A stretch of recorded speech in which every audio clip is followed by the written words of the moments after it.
రైతు సోదరులారా, మనకందరికీ ఒక ఆలోచన ఉంటుంది. ఎక్కువ ఎరువులు వేస్తే ఎక్కువ దిగుబడి వస్తుంది అని.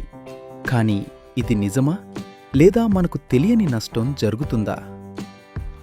हम धरती माता को अगर नहीं बचाएंगे तो यूरिया की कितने ही थैले डाल दे, ये धरती माँ हमें कुछ नहीं देगी.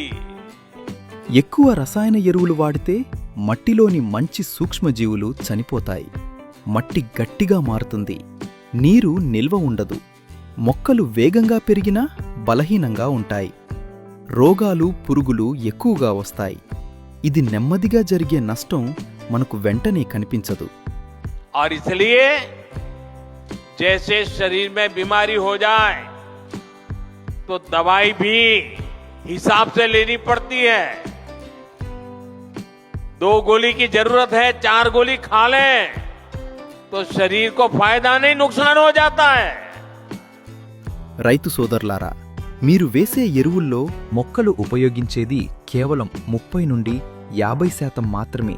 మిగిలినది నీటిలో కలుస్తుంది, గాలిలో ఆవిరైపోతుంది, లేదా మట్టిలో బంధించబడుతుంది. అంటే సగం డబ్బు వృధా. ఇంకో ముఖ్యమైన విషయం, ఎరువులు పెంచితే దిగుబడి కూడా అలాగే పెరుగుతుందా?